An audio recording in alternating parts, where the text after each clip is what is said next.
Really excited today to be joined by Coach Chris Clement. Me and Coach kind of got connected through Twitter, and some of the stuff he's doing with analytics in the Canadian game, I think, is really unique and can benefit coaches. So, Coach, if you wanna give our listeners, kind of a how you got to doing what you're doing in your coaching career and working with analytics, and we'll go from there. Thank you, Coach. So I'm Chris Clement. I started off with just little kids, like grade 5, 6. Moved my way up through high school and some midget and some stuff like that. I ended up getting an opportunity with the Manitoba Bisons around 2013.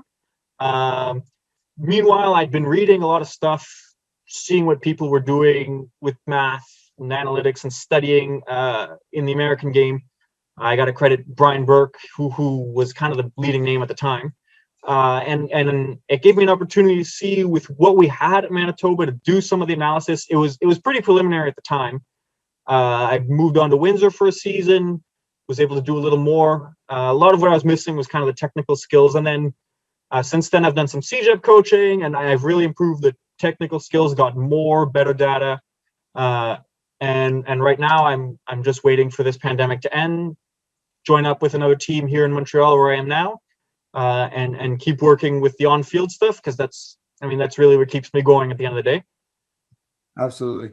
Yeah, it's great. And we were kind of talking a little before off air, just, how unique I think what you're doing in terms of Canadian football analytics, is. And I think it's a term that, it may be like the media version of RPO for football words that's used incorrectly. I feel like everyone thinks they know what an RPO is, and there's a lot of people that, maybe don't. I think analytics is something I heard, as a player, and you're like, oh yeah, that's like stats, right? And what, the difference between stats and analytics, and making that meaningful for a football program. So where do you see kind of the value in the research that you do, and what, kind of give our listeners who maybe haven't, seen what you do yet, what is it that you do with statistics and analytics that, help football programs be successful? Right. So my day job is I'm an industrial or reliability engineer, and a lot of what I do is I work with processes, and it's really human processes. Like, it's how do I get the guy to do the thing right? How do I make this clear?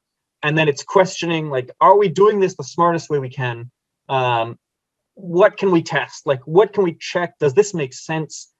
Because sometimes we do something just because we've always done it that way.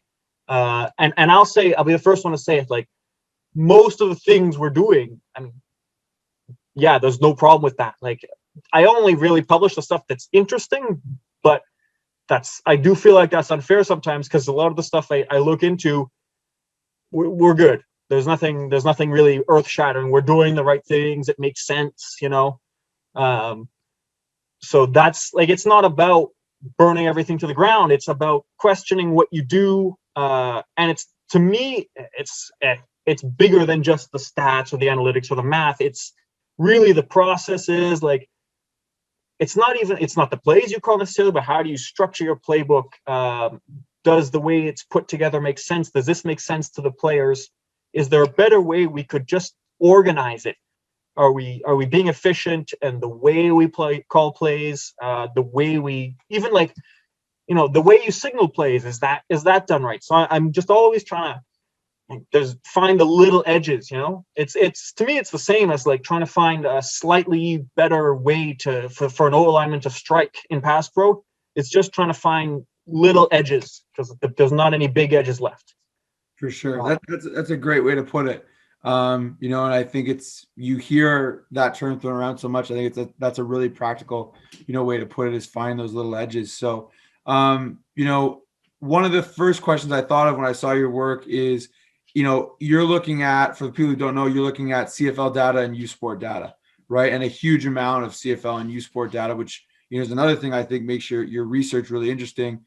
Is, you were just telling me you got 1,000 games here, 1,000 games there. That's statistically significant stuff. It's not, hey, I watched 12 games of 3 teams, and these are my opinions. It's very statistically significant information. When you're looking at that, amount of data, where do you kind of start? That was the first question for me as a high school coach. If you're looking at, okay, I want to find the little edges. Where do I start looking? What are some things that, you could suggest that, high school age programs, whether it's CEGEP in Quebec or high school or summer programs could do to start and get it, themselves in the door of working with analytics? So that's a good question, because really, I mean, most coaches, huge majority of coaches, they're coaching high school, they're coaching CEGEP. Um, and what can they do? I mean, I have the advantage, sitting back with my 2000 CFL games of a relatively uniform league with pretty good parity. Even my 2000-ish U Sports games, like it's a pretty solid league with pretty stable. I mean, that every team is going to be more or less organized. When you take it down a level, everything gets a little fuzzier. If there's one thing I can say, there's a few things we found with NFL, with NCAA, like Division One, Division Two. Like you can go all the way down, and it holds up. CFL, U Sports, it tries. There's certain things that we found, like maybe it's by degree that they differ, but they don't differ in their direction. So we found things like we tend to be really afraid of bad things happening, and we're not taking enough risk. And the way I try to frame that is, what's the worst that happens? You lose a football game. Like, is that the worst thing that could possibly happen to you? So people, coaches, like all of us, and I fall victim to it too sometimes. Try as I might to be above it, I'm not. You're scared that something disastrous could happen, but you lose by 50. Is that really worse than losing by 12? Whereas you take the chance, go for it. And that applies that's the punting thing. Like, we punt a lot, way more than we should. And that's the one thing, if I'm going to make an example, like that's the thing that really translates to high school. A lot of what I do lately, I mean, I've got that big series about throw the damn ball. And that holds up in CFL. I mean, to an incredible degree. They need to throw the ball significantly more than they're throwing it. And that holds up in U Sports. And the big takeaway in U Sports is, if you have a good quarterback, you have a good team. And if you don't, you don't. I mean, that's obviously an oversimplification, but you can't overcome the lack of a passing game in U Sports. It's just like there's really very, very few examples that I can show you.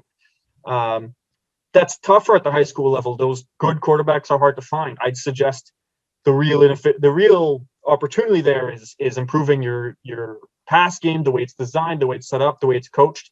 But really, it's the punting thing. If you think about it, your punt coverage and your punt return teams, whether it's a CFL, at U Sports, at high school, it's more or less the same. They're about equal. They're balanced, right?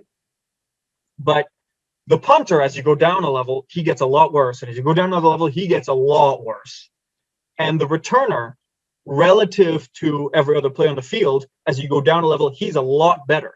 I mean, the best CFL returner is somewhat better an athlete than everyone else in the field. And the best U Sports returner is a better athlete than everyone else in the field. But every high school football returner, he's out there because he's the best athlete in the game. He's much better than all the guys coming after him. So don't give him the ball, especially because your punter isn't very good. You're going to gross, if you're lucky, 30 to give it to their best player. I mean, when you start putting it in those terms, you're thinking, wow, yeah, 3rd and 6 isn't great, but are you really going to give up any chance of converting for a net of 12? Yeah. I mean, that's the thing to me that you can really start on. And that one you can sort of think through how it happens. Some of the stuff about passing, I'm not fully sold. I think teams probably don't pass enough, but I certainly wouldn't argue that high school teams should be throwing it 80, 90% of the time. The way I would argue that a CFL team should look at 80, 90% pass on first down, because they're very good at it. But the punting thing, I think that's really where you start. And it's really about questioning your processes. Are we doing this the best way we can? Are we organized? How can we be more organized? And with the resources you have, right? A lot of times you think that's a good idea, but I can't do it. But on other times you're thinking, not only is that a good idea, it would save me effort because it's just a more streamlined way to do it. So it's just about challenging yourself, questioning yourself, and don't be afraid to be wrong. Don't be afraid to lose, because I mean, you got to try something, right? Absolutely. Otherwise, you're just hoping to have more talent. So that's what I'd give For sure. to coach. It's an interesting one. And, coaching a summer football team, it's funny, like you really see how few great punters and kickers there are out there because, we're coaching in Ontario, the OPFL, really high caliber teams. Yep, And we'll often have 5, 6. I've had teams with 7 U Sport receivers on them. Some of them are grade 11, some of them yep, are 12 plus, but 5 or 6. And I've coached one U Sport kicker. And he was quite a good U Sport kicker. Ended up dressing for us at Laurier for a year. But in my 5 summers, I've had one. And yep. then you go down another level, like you mentioned, to the high school level, where now, okay, we're fortunate enough to draw from 20 high schools. Now you have all those 20 high schools have somebody that's trying their best to punt the ball, and or even kick field goals, and it becomes a real compelling argument. I mean, if you just do some round number math there, in 5 years, you had one kicker, and that's drawing from 20 high schools. So those 20 high schools, each one might get that level of kicker once a century, Yeah, right? Just that's a ballpark U numbers Sport here. level guy. That's a U Sport level guy. Yeah. So you don't have a good kicker. I mean, if you have a really good kicker, but don't like a good high school kicker is hard to come by. For sure. So then again, and obviously I know everything's relative and everyone's situation is different. What would you advocate doing with that knowledge then? Like I know there's some stuff in the States where, hey, we just don't punt, right? What would you say, is an actionable thing that where could that, for example, save you time, or what would you spend that time on doing, or how would you take that information and put it into practice if you're a high school coach? So what I think, and I'm looking for a way to test this, but I think the onside punt might be the most underused weapon in the game. First of all, when there's an onside guy, punt return teams panic. I mean, they poop themselves. They start calling timeouts. They're drawing up adjustments on the sideline. They don't know what to do. It gives you a chance to fight back. I mean, he's got his best athlete, like in a standard high school game, like he's got his one U Sports bound player back there returning this punt. This gives you a chance to take your one U Sport bound player out there and challenge him for that ball. And your kicker, your punter, he's not kicking it that far. So you can probably turn this into a jump ball type situation, or at least you can make it directional and make it a scramble for the ball. Give yourself a chance. That's where I would really think to go. I think that's really where the information is starting to point us. If I had to apply that to high school. Yeah, no, that's a great example. I mean, I know the research that I saw that I was drawn to is the passing game stuff. And I'm an O lineman and a running backs coach, so I like to run the football. But I think looking at all the good run teams, and I mean, Western's a great example, right? No one would ever accuse Western of not being a great run team. They're a very efficient, at least anecdotally, me watching them, win 50 games in the last 5 years, right? Great passing team, right? And that's what makes them win vertically across the field, right? So it's not that you can't also have a great run game. To me, as an O lineman, I was always frustrated. It was like, hey, we're running this play into a box that's just fine. Like there's nothing good about. We have no leverage anywhere, right? So now we need to create leverage in the hopes that we generate a 5-yard play, and then the hopes that we go and do it again, right? And then if anything goes wrong, we're going to be in 3rd and short. And if they make a play at all, we might now be in a totally misleveraged position. Now, again, I love running the football, and I got to coach an all Canadian at Laurier, and we've been top 3 in the OUA in rushing. I think because we've done a good job of creating advantages, right? And then our guys in the field have done a tremendous job of exploiting them. If you're looking at again, and not that all of our audience is high school, but I think they're the coaches that can benefit the most from the knowledge because they have less resources themselves to get it. If you were running a high school passing game, what's one thing, and it doesn't need to be X's and O's, it could be at a higher level than that, but what would be something you would implement, you think, to make a high school passing game more effective? I think, and I mean, there's so many teams, so many coaches, so many systems. it certainly doesn't apply to them. And I would even venture to say that your audience is going to skew towards the ones already doing this because they're the ones putting in that extra effort. But you see some systems, the plays themselves, once they're drawn up, they're fine. And that's not what I'm talking about here, but it's the way they're structured. The reads are fine. There's nothing wrong with them, but it's the way it's structured, the way it's written out. Like you read them and you try to figure out how to apply them. And while it makes sense sitting in the booth, phrases like see the open space, when you really think, like, sit yourself down in the quarterback's shoes and think about what does that mean, it's not clear. Or like how your play calls are structured. Like there's these two words that tell these guys and those guys what to do, but then you've got to figure out how those two sides of the play work together, because as convenient as it is to play with two different concepts to either side of the field and just abstract that away, the reality is that it's one play and there's one field and they interplay. So what am I reading? Like, just being a little more organized, your terminology being really more organized. I think that's where so many teams, and you see NFL playbooks and you read through them and you're thinking, well, I look at the diagrams and I recognize everything, but I look at the terminology and it looks like just so many playbooks mashed together, that how can anyone make sense of this?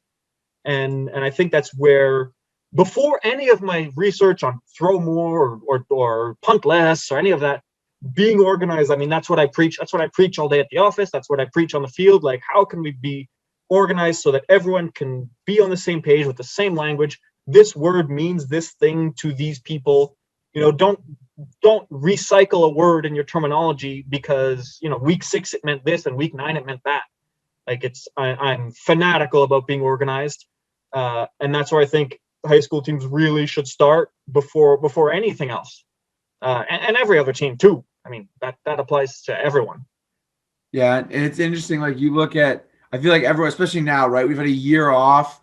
Well, maybe not a year off, but a year where we haven't had the chance to experiment on field, right? So all these coaches, and I know myself, being able to talk to coaches through this platform, I've learned more this year in terms of like amount of knowledge than I have in any other year in my career. But there also has to be that depth of knowledge where, okay, yes, I can draw up Lincoln Riley's mesh play, and I couldn't do that last year. Or, I can draw up the way, this team runs this concept, or, this defense runs this blitz. That's great. But I think the secret sauce is, like you said, the structure and how you make that make sense to your players. I think my job, I teach a grade 4-5 class, and I think my job is the best in the world for figuring out how to help people understand things. And I think I'm questioning more now, that again, you run into, hey, when I played, it was called this. And so I know that I'll never forget it. So that's what I'm going to call it. Right. Well, the reality is your kids didn't play in that offense 30 years ago, or, 10 years ago, 5 years ago. They don't have 200 career reps at that play. Right. They don't remember, that the Texas Longhorns ran that play in the Rose Bowl in 2008. Right. Like that doesn't mean anything to them. So for you, it's like, oh yeah, that's Texas. I love Texas. Great play call. Right. Even something as simple as smash. Right. Like, I deal with so many people that are new to football. Right. If you walk into any coaching clinic in the world and you say smash, everyone knows what you're talking about. That's because it's a room full of football coaches who have gone through that process. Right. But when you're coaching, even elite level high school kids, right? Some of the best players I've coached have been multi-sport athletes. They've played 1.5 seasons of high school football before they're playing for me. And then, they're scholarship caliber kids. We need them to be ready to live up to that athletically. Right. And you go, okay, we're just going to run smash here. Right. Or we're just going to run fade out here. And they're like, oh, like, what's that? Like, is a fade the same as a fly, same as a whatever? Oh, yeah. How you structure that terminology. And there's no necessarily like one right way to do it. But I love, and I mean, you being an engineer makes total sense. You're looking for better ways, right? You're looking for ways that help people draw connections between concepts and between ideas that create concrete understanding in their mind. And, I think that that's something I'm going to have to remember as a coach when we get back on the field. And, I now know 36 more coverages than I did before. how are you going to string those things together? How are you going to make that make sense? I think that's a great point. Absolutely. And that's you can get away with so much teaching youth sports or teaching CFL because they have that base of knowledge and they know how practices run. Like they've got the routine down. And teaching grade 5, 6, I mean, they're old enough to be able to understand. It's not babysitting. And I mean, you get this at work all day long. Like if you're not prepared, they will eat you alive. Yeah. Right. I mean, if you don't know, if they're going to ask you the most inane questions that a youth sports kid is just going to, he just knows. He just knows, like he figures it out. But these grade 5, 6s, like they'll ask you these super detailed questions and you have to know or he's lost because in his little 11-year-old brain, whatever tiny detail he's asking you about that has no impact on the play, it's the most important thing in the world to him. Yeah. And that's, I learned very quickly. I was lucky enough to not suffer too badly, but boy, I mean, they asked some questions and I had to be quick about like the strangest. They'll come up with what ifs that you would never in your mind have come up with, and you need every answer. So I mean, honestly, I'd recommend like there's no shortage of grade 5, 6, spring leagues or whatever. You coach your local OVFL summer league little kids. I mean, great training. You need all your answers. Everything needs to make sense. And then you get to the higher level and then things tend to go smoother because you can explain. And when you are explaining, I found my players have often reacted really well when I'm able to tell them why things happen. And I'm able to explain the logic of everything. Like, I mean, maybe it is the engineer in me, but like, I work out, like I almost get to the point and sometimes even do write out like fake computer code of how this works. What is the algorithm for half slide protection? Okay, well, the man side tackle is going to look, does he have a threat on the gap to his man side or to his call side, we'll say. And if he does, okay, that's his problem. And then the guard, does he have a threat? And then so on down the line. And the first guy who doesn't have a threat to his call side gap, well, he starts the slide and everyone after starts the slide. And when you can put it into those terms, they understand because they can follow the logic of what you're doing. Even kids who aren't necessarily logic thinkers, at least they may come about it a different way. And I certainly am a big fan of differentiated instruction and we work it through as many different ways as I can show them the same concept. I'll show them the same concept, but for them to understand why you're doing what you're doing. And I'll even show them situations like, hey, if for whatever reason, the call side defensive end just doesn't line up there, well, it turns into full slide because the call side tackle has no threat to his call side gap. So he starts the slide. It's a 5-man slide. It's a weird situation. Sometimes there's a blitz, a man in every gap. Well, that's just big on big. Everyone is now big on half slide turned into big on big, but we followed a logic to get there, and that logic is inviolate. We're not trying to make a patchwork of exceptions and situations and memorize every front that could get thrown at us. And that way, when we do get a weird front, we do get a weird situation, the team we're playing has this very bizarre look from which they run only 2 very bizarre blitzes. They can handle 1, 2, 3 exceptions. They're not handling 50 exceptions because they understand what we're trying to do. And then they're able to understand why we break those rules. Absolutely. No, it's a great point. In terms of other things you think or trends that you're seeing in the game, and obviously, there's not like you mentioned, there might not be direct translation between CFL, U Sports, high school, but the trend is still present, and where it might be, 90% prevalent in the CFL, maybe it's 80% prevalent in U Sports, maybe it's only 65% prevalent at the high school level, but it's still a significant way that you could improve what you're doing. What are kind of the biggest trends that you see right now in the data you're using or working with in Canadian football? I think what's coming in high school football, it's going to be the kind of explosion in passing that was sort of in American high schools about 10-ish years ago and came into and was in U Sports maybe 15 years ago. Like if you watch I don't mean to be rude to your era over here, but like if you watch a 2003 era OUA game, it is unrecognizable from a 2019 OUA game. Forget it. Absolutely. It's not even the same sport. Um, and I think a similar explosion in just the way we coach quarterbacks, I think a lot of that stuff is starting to migrate north.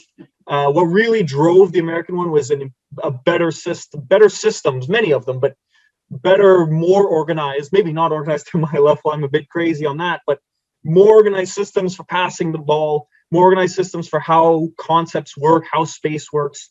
You see teams adapt those American systems or have developed their own in-house, but the adapted ones, especially, that they don't always translate one to one. So I think we're on the cusp of seeing that explosion at the high school level, and that's gonna, I think, radically change how the game is played for those kids. Yeah, I agree. And I would even say just coaching 5 years in the OPFL, well, OVFL and then the OPFL once the OPFL came into being. Um, I've even seen a difference. My first year, it was all about stopping. It's interesting, talk about one team, like our biggest rival, one of our biggest rivals in Cambridge is the Essex Ravens, one of the most successful, summer programs probably in the country. I don't know too much about summer football outside of Ontario, but certainly in Ontario, a great program, Kyle Quinlan. Basically from then, on basically my whole career in high school and up through there, they've been a great program.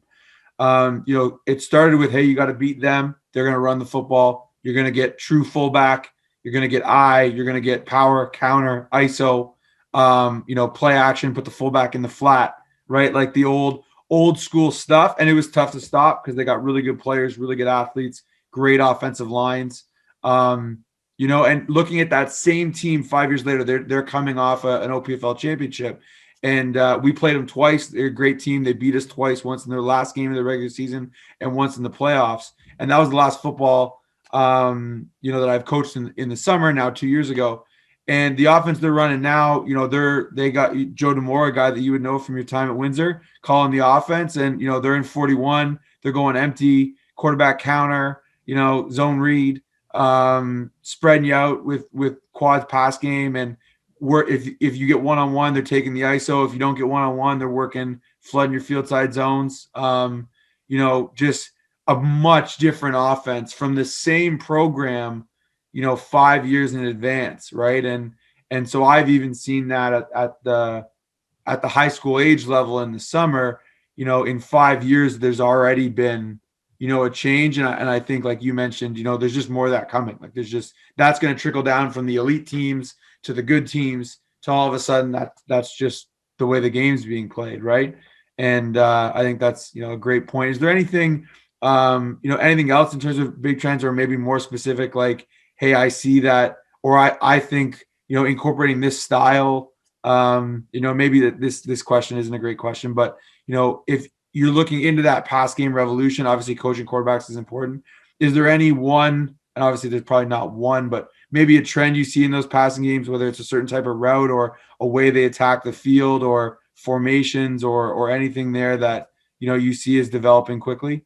Yeah, I mean, and this is all football, all football. Don't mistake completions for good plays. Like we see a completion, we think it's a good play, but I mean, making 5 yards on 1st and 10 is not a win. You gotta be making like 7. And I mean, it might be, you can argue it's 6, but like 5 is not a win, because then now you got to get 5 again. It's so hard. You got to remember, it's a big play game.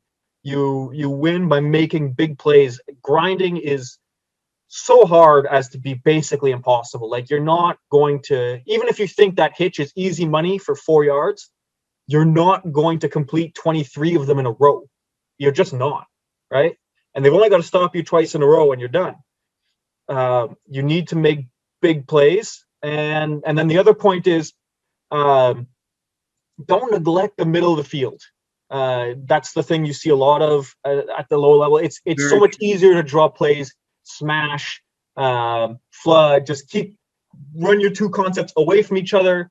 Like, life is simple. Yes, you get more completions, you get instant gratification, but your money makers, it's down the middle, because you can get downfield. It's pushing the ball. it's challenging those linebackers, like your digs and your posts. That's what's going to separate your good and your great teams. And I mean, if it's all you can get your kids to pull off is running smash and hitches and whatever to the outside, well, then that's all you can manage. But you got to keep working towards work the middle of the field, work downfield, and don't think that just because it was complete that it was a good play. A lot like bubble is kind of the classic example. I mean, we got so excited for bubble. Every once in a while, yeah, you break it for 90, but those times, it's more often than you'd think. You throw bubble for -2 for 3 yards. Like you're just dying a slow death that way. Like, play to win the game. You play to win the game. You're not playing to grind out the clock so that you can lose by a respectable margin. Yeah, and I think when I look at like the great teams, and again, like I often look at the teams I see in the OUA, right? And it's kind of like, yes, you could have a great perimeter shooting night in basketball where you hit a bunch of threes, right? And I know analytically, my brother's actually a basketball guy, so analytically, threes and layups are the only shots you should be taking in basketball anymore. But if everything you do is on the perimeter of the field, right, you're going to have to be more efficient. You're going to have a great performance versus, like, I just broke down Alabama, some of their stuff and threw some of it into, a Canadian context. And when they run that glance RPO, you're catching the ball. And maybe you have some data on this. One thing I'd love to see is the correlation between, okay, if you get a player that catches the ball moving, even if that's horizontal, not vertically. Obviously, you catch the ball running vertically, that's the holy grail. That's beautiful, right? Curly Gittins on the skinny post for us Laurier guys, that's living, right? That's where we want to be. But if you can get the ball to a receiver who's moving, right? So that guy, like the glance route, I'm thinking from the Alabama stuff, where that guy catches the ball, he's attacking the middle of the field, he's catching the ball, obviously in stride. We're all hoping for that, but he is moving at the catch point, and he's able to see the field in front of him. He's not running towards the sideline. He doesn't then have to stop and is forced into a one-way directional decision, right? He's got the sideline on one side. He's got negative yards on the other. You know where he's going. Whereas the guy is able to catch the ball moving in the middle of the field. He's either able to translate that into momentum, right, and keep running, or he's able to now stop and has the whole field, to work with. That'd be a really interesting thing, just thinking out loud about some of the things I've seen. I mean, that's a great question. I hadn't even thought of. Like, if I can just pull this up here. Just a quick one that I put up. One of my throw the damn ball series. I mean, your best routes that you can throw here are post, go, slant, dig, corner. Like, yeah, I mean, obviously post, go, corner. Nobody's surprised you're running down the field. But your dig and your slant, like, you're giving yourself space to run. And then you kind of step it down to your hooks, your curls. They're still good plays because you're still making a downfield pass, right? And then your killers here, I'll send you the picture so you can splice it in, but swings and wide screens and running back screens, they're losers on average because it's just so hard. You have to make the completion. You think of a running back screen, you got to make the completion, turn around, then make yards. I mean, that's a big ask, Yeah. No. And I feel like running backs, it's tragic. Like, I coach running backs at Manitoba and at Windsor. I got a laundry list of great backs I've coached, great athletes, and it's like we're funneling our best athletes in football into the position where they can have the least impact because there's just so much traffic there. We're taking and in youth football, yeah, you give your fastest kid the ball, you tell him to run all the way to the right sideline, turn left, and run. And he scores. And then in high school, it's a little more sophisticated, but still, like, the field is so big and the kids are so slow, the fastest kid can run around. And then as soon as you make that step up to youth sports, forget it. Like, there's that space is gone. And it's like a tragedy that we're confining some of our best athletes, the guys who are big and strong and fast and mobile. So if you got to include your running back in the passing game, but you got to include him in the passing game where he has an opportunity to do something. Like, even he may not have the greatest hands, right? Maybe you're not asking him to catch that dig in the second window past the linebacker, fine, but at least move him out into the slot, let him run a slant. something like that. Don't bottle up your best player by asking him to run a screen where he's dependent on 3 linemen successfully selling their pass set and then getting out in front of him. That's one of my points here. That's for sure a point that I'd like to pass along. Yeah, no, it's interesting because there's so much like the way defense is played is obviously changing as well with the passing game. And you look at like old defenses that were so A gap, B gap, C gap centric. Yeah. Right. And to the point where it's almost like overkill. You know what I mean? And because that was the way the game was being played. Now you're looking at how can you create opportunities for the running back. Like I look at the stuff that in the CFL, right, where running backs might have more catches than rushes in a game. And it's so like as a guy I've DC'd at the summer league level, linebackers getting a linebacker to cover is like the scariest situation. We've had great linebackers, but it's just not what they do in high school, right? Because like you said, it's still catching up from a pass game standpoint. It's their least practiced skill. Yep. And when you go, like there's a huge jump from even just high school to summer league passing games. Oh yeah. Right? All of a sudden timing and spacing matters.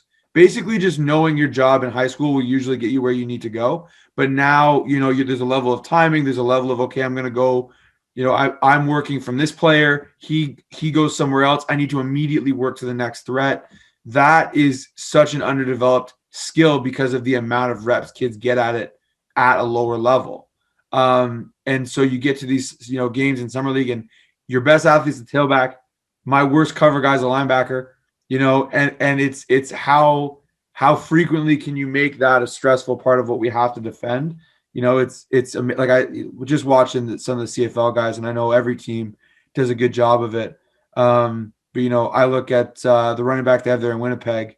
Andrew Harris. Incredible. Like I watched a ton of their offense last year, and you just look at he's the focal point sometimes of that passing game, and you look at high school, 2 or 3 of your receivers, might be brand new to football. They're not guys you can do a ton of different things with. Maybe they're good athletes, but they're not ready to be everywhere and, run option routes and do all these different things. But your running back's usually your best guy, your guy that plays summer league, the guy that you want to still, touch the ball 20 times in a game, right? It's not that we no longer want running backs to touch the ball 20 times. It's we don't want them to touch the ball 20 times in the A gap, And that's exactly it, right? It's not that they're not good. They're your best players. They're your best athletes. But there's, 5 offensive linemen and 6 defensive players directly in front of them. I mean, it's just so much traffic, and that's best case scenario. And I mean, I'm sort of spoiling a future piece that I'll be putting out in the next few days, hopefully. But when CFL teams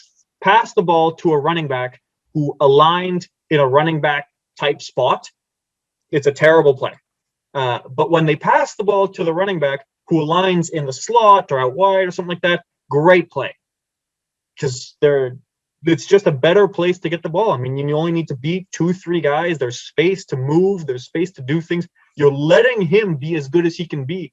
You're not trying to make something happen with a lot of moving parts. I mean, it's all about the moving parts, and one missed block tends to blow these plays up and make your life simple. Yeah, no, it's a great point. It's interesting. I know you mentioned a lot of great points there that really resonated with me in terms of the high school game. And, it's only, as the margins get smaller, it's only more applicable, right? Like you said, I loved your the way you phrased, there's no big edges left, right? Like no one can go now and invent 4 verts, like 4 verts is a thing, right? No one, you can't invent smash. You can't even invent RPOs, right? It's all there now. It's not that I'm sure there'll be some next thing that's significant, but it's going to come from understanding these micro advantages, that you can create. And, I just thought, your insight there was awesome. And like I said at the start, guys, I found Chris's stuff just through Twitter.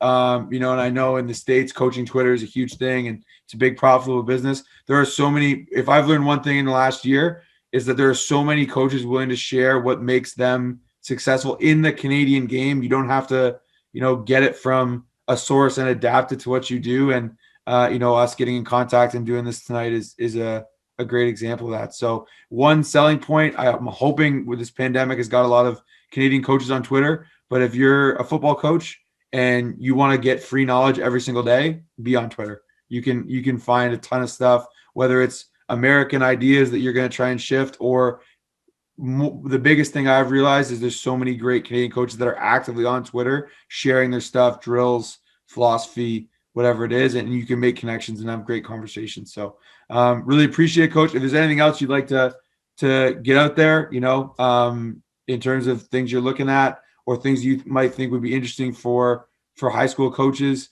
But if not, thank you so much for your time. It's been great.